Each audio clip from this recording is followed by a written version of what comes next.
Welcome back to everything you wanted to ask about surrogacy, but may have been afraid to. I'm Jarret Zafran from Brownstone Surrogacy, and I will be joined in a moment with my co-host, co-collaborator, whatever we call it, Jenn White of Bright Futures Families. And there we are. Okay, today's topic is sort of back by popular demand. Hello. Did you catch my back by popular demand tagline just there? I did not. By popular, Mm. I don't know. I dressed for the occasion. I'm wearing a shirt that says, "I'm not mean, I'm spicy nice." So I thought that Ooh, fit the occasion today. spicy nice. Is that what it means to Spicy set nice. boundaries? That's what it is. Spicy nice, right? Well, 2 weeks ago we talked about boundary setting between intended parents and gestational carriers or surrogates, and we got through, a half hour, and we realized that yes, you can record Yeah, I watch was the gonna say yes. You recording can watch later. it By the later. way, Please, sorry. please step on out if you need to. Yeah. We got a comment. Yes, you can definitely watch this back later. It'll be on our Instagram Yeah. pages. But so we zipped through a half hour and only covered like maybe half of the different forms It of was it boundaries, was and not enough. Yeah, it it was was not definitely enough. not enough. And we have So, quite the list of things that we said afterwards that we at the end that we should touch on. I mean, to hmm hmm I have a feeling that actually a half an hour for each of them might even not be enough. So and yeah, yet there's more juicy topics to dive into through no, May okay, and June. we're gonna So. get through it today. The previous recordings of our ongoing series are on our Instagram pages, so you can just sort of go back in the feed and see the reels. But today we've got diet and lifestyle, religion and politics, social media and privacy, gift giving, pumping and breastfeeding, and staying at each other's houses. Which Yeah. I feel like maybe we just start at the end because I know you have a story about this that's It, sort of locked and loaded. it's not it's actually not a nice story by the end. It's Oh horrible. I mean, no. so it really needed boundaries is what it was. We had a lovely couple that matched with the international intended parents, got pregnant. The parents kind of, and I mean intentionally, right? It's very expensive. Pled poverty. It's too expensive for us to come. And she's like, well, I actually have a basement apartment. So she said, you can come stay in my basement apartment. And I had become close to him. I was their case manager through all of this. I'd become close to him. So I actually went and visited when the parents flew over because they were coming about 2 weeks before the birth was expected. So hmm I got to see them. And when I showed up, yes, it was a basement kind of separate living space, but there was no doors. So it wasn't a basement apartment. It was just a separate living space that was in their basement, but like all communal entryway and no way to shut off the space for the parents to be separate. Mm. So, okay. But they had a wonderful time leading up to the birth, all the stuff. Baby comes and it unfortunately triggers some undiagnosed mental illness in the intended mom that she had been Oh really, God. like, really just major anxiety is what it really came Yeah. down to. Gestational carrier thought it would be an amazing and wonderful opportunity because they were already right there to tell them that she should breastfeed the baby on demand at all Oh times while they are no. there. Well, good segue to our next topic, but okay. And because intended mom was really struggling with her own anxiety and her own, issues there, she allowed them to push on that boundary. hmm And they had no ability to enforce that boundary. And it really became very difficult on everybody because they wanted to push back, but they were living in her home, right? Yeah. And they had nowhere else to go. So it, I mean, ultimately, obviously, they went home, baby's happy and healthy, but it was How really, really difficult in the moment. how long were they living with her after baby arrived? They stayed for almost another 3 weeks. Wow. I mean, I don't want to live with my close family for a month and Oh, they're my close family. That right. is a lot. It Um, it was really a lot, and it caused a lot of other waterfall, frustrations and yeah, issues, and kind of take it out on other people, right? Because that's just what you do when you're frustrated. yeah. So yeah, so boundaries really important. As much as you think you love each other, maybe don't stay in the same house together. So I default to that. I will say, like, there are circumstances in which it can be very lovely, right? Like, intended parents live near the fertility clinic. Surrogate's only going to be in town for a night or A night, two. oh, sure, Exactly. sure. Right? A short, discrete period of time. There is a guest bedroom. It's a way for them to have a little bit more time together. We You have know, we know. absolutely encouraged and allowed that 100%. Also, I will say I had a gestational carrier that very sweetly, she's like, my other children were via home birth. And during matching, we were like, parents don't like that, And so she's Mhm. like, well, I'd really like to do a birth center, if possible. I will do a hospital if I need to. And as we were talking about it during the match meeting, the intended mom goes, well, if you home birthed your kids and that's what you're comfortable, we should do that. We are all for it. And I looked at the carrier in the middle of the match meeting. I said, if you allow that, that means in a very intensely vulnerable time, they're going to be in your home and with no way for you to say, you can leave. They were all completely fine. Everything Yeah. was amazing. Obviously, they took baby home, like to where they were staying afterwards. They didn't stay with them after the birth. But so, there was a boundary to that one, a sweet Sure. ending to it. Yeah, I think as long as like both sides sort of have comfortable outs, right? Like intended parents have made a very nice offer, but surrogate feels totally free to be like, I'd really rather stay at a hotel. I'd love to see you for dinner, but like, Right. just Oh, and as in like my original story, they also had no vehicle, so they were dependent upon the carrier and her spouse for rides everywhere. So, yes, yes. So we don't want to breed dependency right. and shared spaces. Everybody needs a comfortable place. But yes, it's not a hard and fast rule.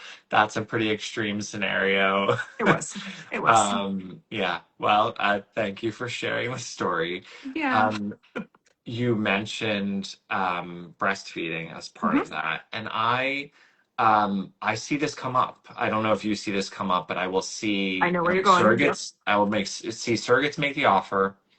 I will see attorneys write into a contract that it can't be done. And then that sort of the fact that there's like a legal like surrogate will not breastfeed this child like becomes a whole thing where maybe both sides are like, why is this in the contract? Why is this such an issue? So I mean I have my two I, cents, but I mean, I think tell me a I little don't bit. I don't love it, right? I mean, I think Yeah. that it can cause some emotional boundary crossing for some people, and sometimes people can either feel forced or obligated, right? But I think when you have consenting adults on both sides, like actually I'll plug our podcast, I would put a baby in you. Ashley Mareko came on and talked about she's in our surrogacy professional space, but she's been a Yeah. surrogate several times and she breastfed I think all but several times for the same family. Like fully, Mhm. they stayed with her, so they crossed that. But she's very good friends with them personally Yeah. now, and she has breastfed that baby afterwards as well. So like she's absolutely a proponent of it. I still feel like that Yeah. maybe that's a boundary that people. But again, I do agree. Consenting adults. I agree, and it always feels a little heavy-handed to put it in a contract because of Mhm. that. Like, but I Relationships think change. yeah, relationships change, and I think a first-time surrogate in particular, if we're talking about like being able to go into this knowing that you will be emotionally detaching post-birth, which is you typically not an issue for surrogates, but it's nice in some respects to have a bit of a clean break that postpartum you might have some time with the baby in hospital or at your house before intended parents go home, but breastfeeding is yet another bond now that baby has arrived that can confuse it in some ways. Potentially, absolutely, Yeah, absolutely, and that's the but again, I think that consenting adults and levels of bound. that's right. I will say there's a secondary boundary to pumping and breastfeeding is how long people go, when do you stop, how do you tell each other that information? Hmm. Because I definitely, I mean, we have had to put in our contracts now that you have to give notice, because Yeah, there was a lot of times where people just like, I'm just done. She doesn't need it anymore. Well, here's the thing. We're not faucets. yeah, We just don't, you can't just turn the mechanism off, right? It no, does take a level of time to wean and be done with it. And it's very painful. I mean, is what it really comes down to. So yeah, you'll be getting less milk, but it's also really painful, and it's something that she did for you. So yeah. like that's a boundary as well. And I think people sometimes don't think through that one very well far in advance. Right. Yes. There definitely needs to be a good 2 weeks or so of like a weaning period, otherwise clogged ducts and mastitis and all sorts of things. And Exactly. um, Exactly. yes, and so, a lot of times intended parents will be like, oh, well, it'd be great at least to have the colostrum. And you're like, yeah, that would be great. You're also helping to start something going that is Right. not as And easily shut that's off. And exactly what I say. It's like it's not just a little bit. Like you're kind of all or nothing at that point, yeah, right? So yeah, I have one before we segue onto our others on our list, kind of related please. to this because we're talking about like the hospital area and time like that. And I've had multiple debates about this over the past couple of weeks. Um, Mm. who does the placenta belong to? Where is that boundary? Ooh, you know what? I've yet to have a fight. Like I've heard that this can even be a thing, like in contracts, Hmm. where maybe the surrogate wanted to do placental encapsulation, based on a belief that it would help with staving off postpartum depression or just with her recovery generally. But I think the better medical guidance is that the placenta is intended parent biological product. And so, I think I tend to, we just haven't had it be an issue where like both parties wanted it in some respects. And so we've never dealt with I've this, but I've definitely had one where surrogate asked and the intended parents felt very strongly about her not having it. But because she they was wanted it for their own purposes or just because they felt like it was icky for her to have it, is what it really came yeah, down to. They had a really strong feeling about it and yeah, they said no.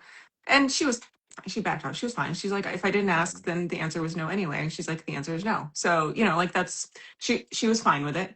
yeah. It's just that so I had a personal experience and I was actually at the ABA conference last week and it came up several times with attorneys. So it's Wow. obviously kind of making the rounds in the legal realm as to where that boundary lies. Interesting. Okay, maybe it's something we need to define. What was the consensus among the lawyers if you're allowed to report back? There wasn't consensus yet. That was what it was, Okay. more of a currently oh, I'm hearing this a few more times. Where does this fall? They wanted to kind of get to where the medical definition is, Yeah, and there weren't any doctors there, so we couldn't ask. interesting. My understanding, my lay understanding, do not quote me on this, I am no expert, is that it is more the property of the intended parents, but I think it's probably more typical for a surrogate to want to do something with it. Which My is why I guess why this comes up. right, because my understanding is that the trophectoderm, the outside of the embryo, becomes the placenta. So it arose from the placenta or from the embryo. So that's so it belongs to the baby's DNA. Is Yeah. where my like my quasi scientific understanding. So I'm with you on that. Yes. I will point out that all of these plans are well and good, but it's not always possible because the Mhm. placenta may be required for some sort of pathology, some sort of Right. study. So it's a really interesting question. And like a lot of things, we sort of plan for what we can plan for and then hope for the best. Exactly. Yeah. Exactly. So anyway, sorry, I side detours, and we still have four more to go. Yeah. No, it's great. We're right on. We're rocking and rolling. We're right Okay, on good. time. If people have questions, please throw them in the chat. So now I'm working up my list. Let's do gift giving, which ooh, that definitely could be a whole half hour. Because Yeah. if we're talking about boundaries, this is I think a minefield that people don't always know that they're wading into. So something we started doing really, the five love languages. Sure The do. So we actually have started asking as part of our intake for all gestational carriers and all intended parents Mm, what their love languages are, sure. because that is where some of that boundary and that minefield can come from, is that Yeah. you want to give gifts and the other side of the equation is like, I don't want these and I don't give gifts back. And it's not because they don't appreciate you, it's because Yeah. that's not their love language, right? Yeah. And so that's gone, it's at least helped be like, hey, this might be why you're not receiving the response that you want to receive for this. Maybe, Mhm. maybe you need to meet them where they're at, kind of thing. So but what is your take generally on gifts? So I think they should never be expected. Mhm. Um, they can be really nice. I try to tell both sides that the best gifts are ones that are thoughtful and personalized, not high in monetary value. Yep. So if we're talking about gifts that the intended parents might give to surrogate, think about what she likes to do, how this surrogacy may be affecting her and her family, and what Mhm. a gift might be able to do to bring some joy or to alleviate a burden or something like that. Um, and then I think it's fine to do something if you want to after delivery, but also like as a reminder, like that's not she's not in this for the gifts, right? Like compensation certainly is a motivator, and that's totally fine. It's an attachment to you. It's wanting to do this for you. Compensation is great. But I don't think like the idea of like a push present, which I know exists in society, I don't think really makes sense in this context. So I think even after delivery, like if it's something that they can sort of remember this experience by, remember the baby by, based on like birth month, or Right. it honors their family and their family sacrifice. If there's something you can do along those lines, lovely, not obligated to. Yep. And then, well, I guess we'll get onto surrogate gifts in a second, but anything to add there about like parental gifts to surrogates? No, I think that you're spot on. I think, the most lovely ones I've seen are if it's like a personalized piece of jewelry that has like birthstones of her children, because that's Yeah, very thoughtful to her and yeah, surrogate baby. Like that, those things are really tend to be pretty well received. I yeah, The only thing that's like screaming through my head as you were talking about like personalized gifts is like, I feel really strongly that gestational carriers should not gift their intended parents a maternity photo session. They may ask them if that is something that they are interested in or if they want to participate in, but I have heard countless times, well, I'm just going to do it and give it to them. right. Please don't. Please don't. Yeah. Just don't. If Just if don't. you want that for you, by all means, Right. Right. right. Like, But and they you may don't know want how the it, but don't just do it unsolicited, because yes, there are so many families that have been through so much. I mean, and it's National Infertility Awareness Week right now, spot on in this moment. Like they've been through so much that you could be accidentally causing a major trigger for them sharing pictures of yourself pregnant. yep, absolutely. And the same like maternity shoot aside, like I loved receiving a belly pic. My husband couldn't get enough, would regularly request them of our surrogate if she was willing to do that. Um, it's a reminder of something that maybe you wanted to be able to do for yourself as a parent. And so Right. even like the bump pic that is just texted mid-pregnancy, better to just ask and say, Right. is this something that you're interested in receiving? Absolutely, Exactly. like happy to follow your lead here. Communicate that boundary, Yeah. right? Is what it really comes down to. And respect it if you've heard it. Yeah. And then I think in general, like this ties into a broader point about gifts that a surrogate might want to give to intended parents. Mhm. Probably better to shy away from things that are sort of pregnancy related generally, unless you know that this is something that they would be really interested in receiving. Like same sort of rules apply. Like if there's a token of like where you live, like some sort of like fun little like hometown thing that you think intended parents who might live halfway across the country would really appreciate, like that's the type of thing, like, spot Yeah. on. Like, Yeah. our older daughter's wonderful surrogate Jenny was just visiting us a few weeks ago from Ohio and brought like a little cutting board with the state of Ohio on it and cities and Oh. different things. And I was like, Mhm. that's lovely. Like that, like a little glass with the Cincinnati skyline. I was like, this is like, thank you Yeah. very much. Very well received. But I think, yeah, you just have to be careful. Yeah. No, Yeah. gifts are a minefield outside of surrogacy, right? True. Yeah. So definitely one to keep an eye for, even if people don't say the boundaries, like just maybe feel for them before Yeah. you get there. Okay. Social media. Oof. Privacy considerations. Yeah, that one can be hard. Yeah.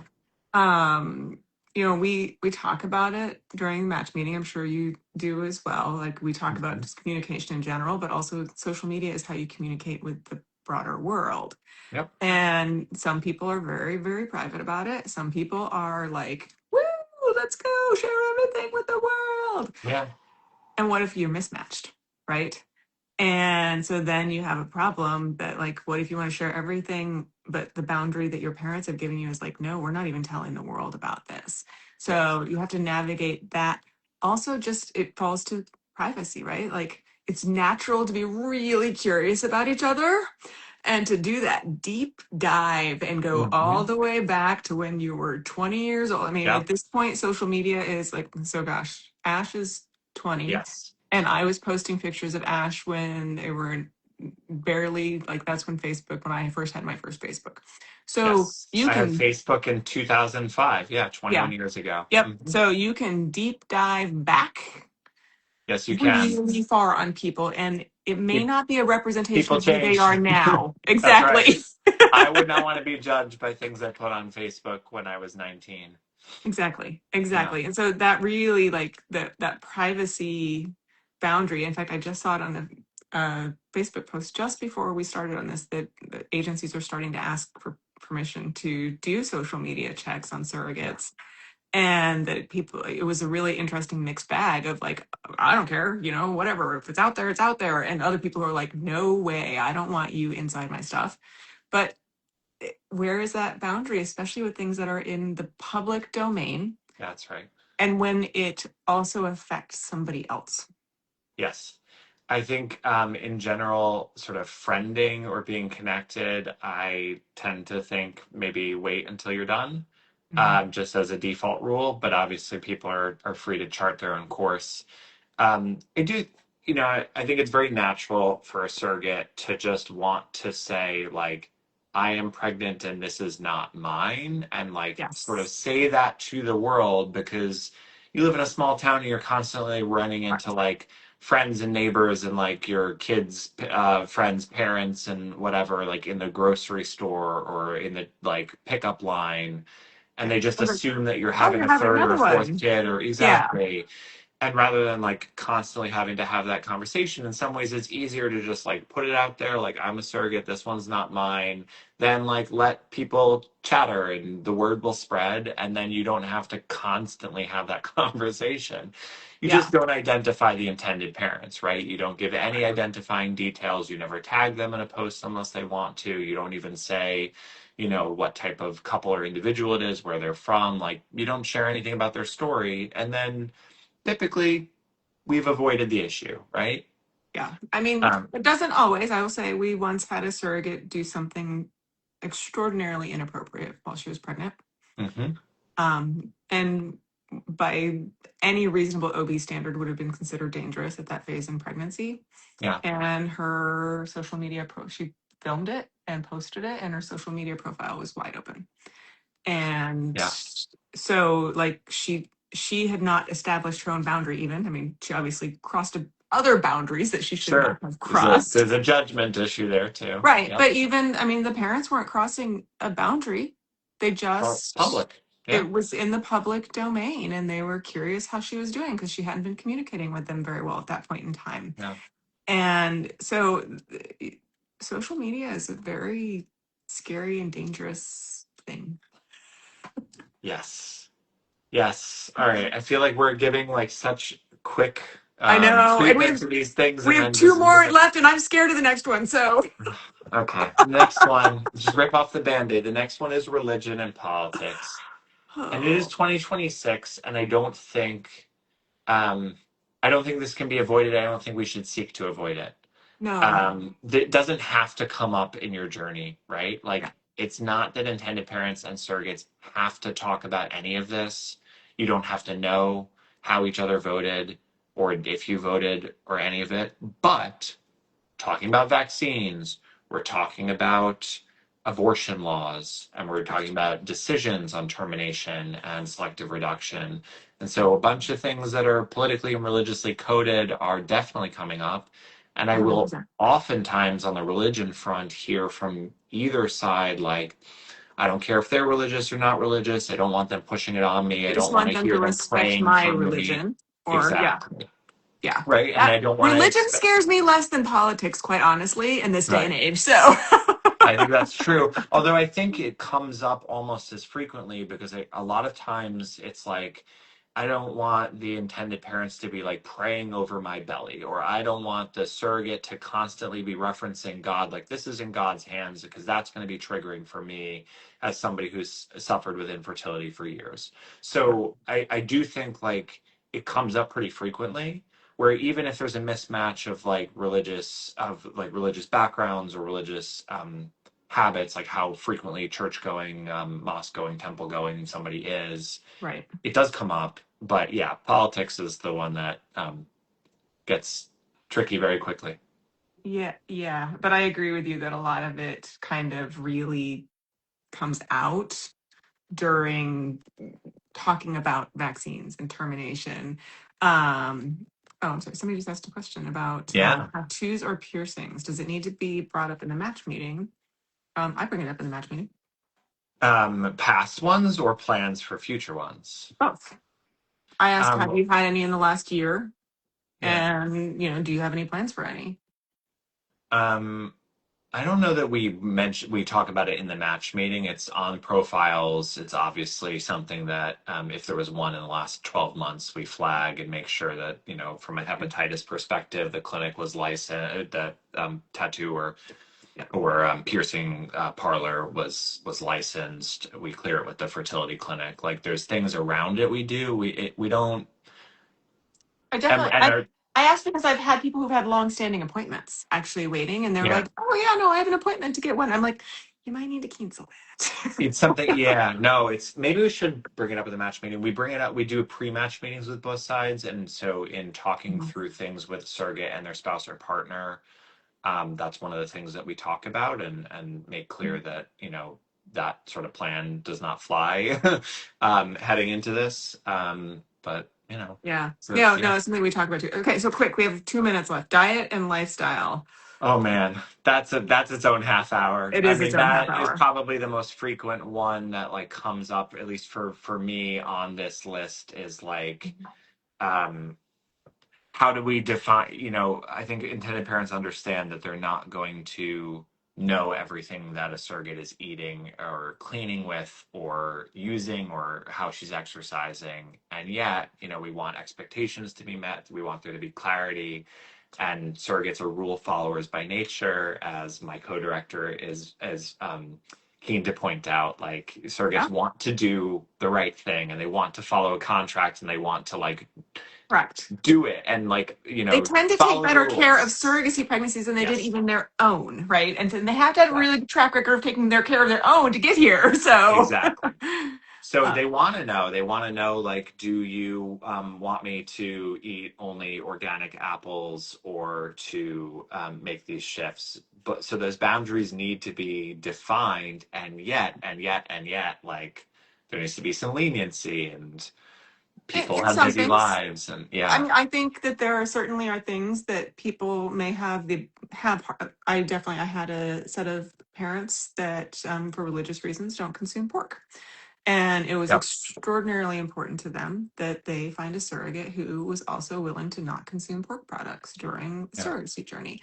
And so that was one of the things that we worked very hard because, okay, that goes back to let's talk about religion and Religion. the boundary Absolutely. of, diet and lifestyle, right? Like a lot of these things cross over each other in a lot of different ways. And in Yeah. that case, right, like it would, they actually did ask later that they said that it turns out that if it's considered that it's not the baby's sin if the surrogate consumed pork, so it was Right. okay if it was an accident, like because she was really concerned, like what if I Yeah. have an accident and Sure. like something is in a dish and I didn't realize it. And so Right. they went and they asked and made sure, they're like, just please try not to intentionally do so, right? Yeah. So even then there was the ability to not cause panic over Yes. that boundary. Literally today, this afternoon, we had a pre-match meeting with a set of clients who said it would be great if she could avoid pork and shellfish during Jewish holidays. Mhm. And I was like, okay, well, is it any other laws of being kosher, or is it Yeah, just pork and shellfish? Just pork and shellfish.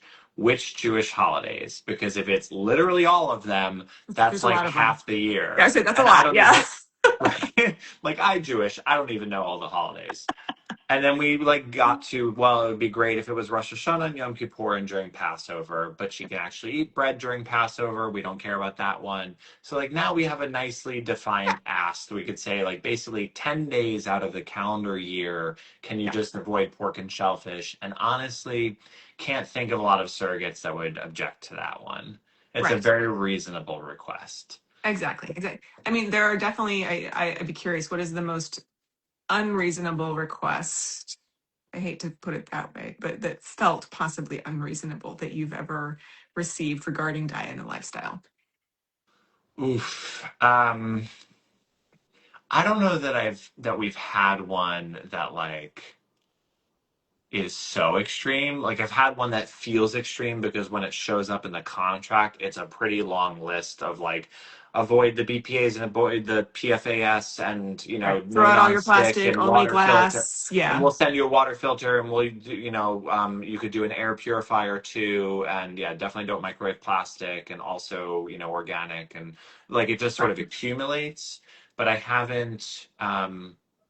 don't know that we've had any crazy ones. I imagine you've got one for me. I mean, I do. Oh, avoiding Tylenol. Sorry, that just came up in the. Yeah. I'm going to point out. I mean, okay, granted, obviously that's the only thing you can take during pregnancy. I am also allergic to Tylenol on top of everything else. So I was like, Wow. right, well, I guess it's fine. I can avoid the thing. But I think the one that stood out is the most unique, and I understand why they made the request, but Yeah. to not handle receipts. Oh, yeah. Because And there is because on the there's receipt something paper. exactly. Yeah. And I can understand where the request came from, but if you're a busy parent, that can be an extraordinarily difficult thing to comply with, right? Yeah. So it's not that the basis of the request was unreasonable. It's that how do you make sure that you comply and also, be able to live your life and go through normal life things and get receipts for your Yeah. purchases. Right. I mean, and I think like in that case, it's sort of like, okay, surrogate agrees to make best efforts, Mhm. right? And like tell the clerk or the teller to drop the receipt in the In the bag, bag. Yep. get the e-receipt instead, etc. Yes, we said Right. I did receipts, say receipt, receipts. Yep. receipt paper. Yeah. Yep. It has I think it's BPAs or something like It's that. something about that because a lot of them are heat transfer is what That's they're right. made of. And so like there's something about the chemical reaction between the Yeah. paper and the heat transfer that puts them down. Because like that's why if you leave your receipts in the car in Right. like the summer or in the sun, then it'll turn black. And then it's also, then I think there's a place where you say, okay, but well, for what period of this journey does this matter most to you, intended parents? Right. Because if it's an endocrine disruptor, maybe around transfer, right? When Right. you're on the medication cycle, when we're in the first, 6 to 8 weeks of the pregnancy, then maybe that's where we're a little bit more strict when she's in the second or third trimester. If she happens to grab a receipt at CVS or Walgreens, can we be a little bit more flexible? So, it's Exactly. always, yeah, It's a, yeah. So, I mean, I think, again, we could probably parse each of these for a very long time yeah, because, and I think every request comes from a reasonable place. yeah. Like I think that it comes from a place of fear, right? Hmm. Is that really people are afraid of something that has either from their history, from their past. Yeah, Sometimes there's a level of magical thinking that if we just do all of the things right, then this will be perfect and it will work.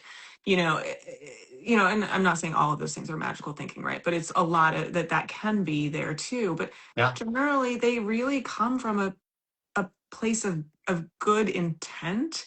It's just sometimes people don't think through the secondary unintended That's right. consequences. And this, just plug for what we mutually do. Like, this is where an agency can be really helpful Yeah, because we can go to both sides and also help to sort of explain each other in a way, right? Go back to the intended parents and remind them, like, she's got 3 kids, she works, like, she's very busy. And she has to potentially, if she's the one responsible for food preparation, do this not just for herself, feed herself, but she's feeding her family. How do we make this less burdensome for her? Like every day you're sort of in and out of stores, like that's a thing. yeah. Oh, sorry. Hair We got two dyes, things. I was like, can nails. we keep Yeah, going? I said hair dye and nails comes up in yeah, contracts a lot. But yes, I want to backtrack. We'll come back to forward to that. But the airport security thing I think is yep, really interesting. I'd never heard that one, but I'd be interested to know is it the difference between not going through the rectangle X-ray machine or not going through the backscatter? Because those are different technologies as well. yeah. I will say I usually I travel so much I have pre-check, so I always go through the rectangle thing. And The old Ash school one. and Yeah, Ash and I were traveling together the other day, and Ash doesn't have pre-check, so and I didn't want to get split from them, so I went you through have to regular do this security. thing. So I had to do that, but here's Yeah, the thing, this is why my glasses are on a chain. I had them down here. I didn't think about it. It set off the backscatter to like, and so I got secondarily screened because of that. And it made me realize how interestingly highly sensitive those backscatter machines are. And so I'd be really interested at like which was it? Was it no security, like neither of them, or was it avoid the backscatter? Was it avoid the X-ray machine? yeah. So anyway, that's what, because they're very different things, right? Yes, yes, they are. Man, I had a thought and then I lost it because we're getting so many great I know, right? comments now. But Amber, if you want to share what the request was. Oh, I was going to say that something like that, whether it's receipt paper or the airport scanner, also let's say the intended parents are coming from this as an oncofertility patient, right? Like they developed some form of cancer in their 30s or 40s, and that is the reason they are turning to surrogacy is because of oncological treatment. They may have learned like that came out of nowhere. Maybe there's no family history. Maybe then, like in learning this, they have sort of done a deep dive on endocrine disruptors and other things in our environment that, may be genuinely linked to an increase in cancer rates for younger people.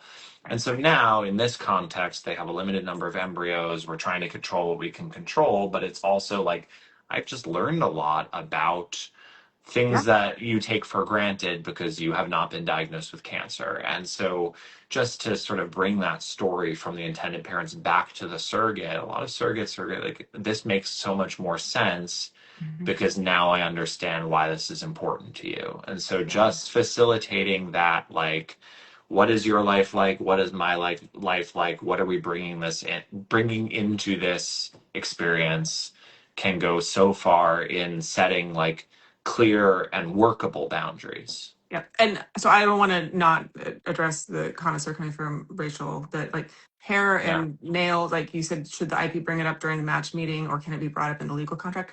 I would always bring things up as early as possible yeah, because by the time you get to legal, you don't want to be springing something on your gestational carrier that she may not be okay with. I mean, generally hair dye and nails in the first trimester, that's actually a pretty typical and reasonable request. yeah, But you still want to make sure you talked about it, right? Like, hey, this is an expectation. Like, I can tell you, like I may look wonderful, but if I don't go every X number of weeks, I'm an old lady. So, it's all right. Join me. Join I me, Jen. I mean, also, I am too old to be carrying anybody's child. So, like, that's we anyway. But so then, but she also asked, like, hey, about like somebody said I got an unaccountable for my organic food. Yeah. So, and then Rachel asked, well, how would you know? Surrogacy is so much You trust, wouldn't. so much trust. But then, even if you turned around and said, hey, I want a receipt for every single one of these things, you're putting an onerous burden Yeah. on your surrogate, a really onerous burden, which also then would probably lead to less likely to comply as well, because That's now right. she suddenly has to remember to get a receipt for that $1.50 apple she bought to submit it, as opposed to just Yeah. getting the apple and eating it, like appropriately.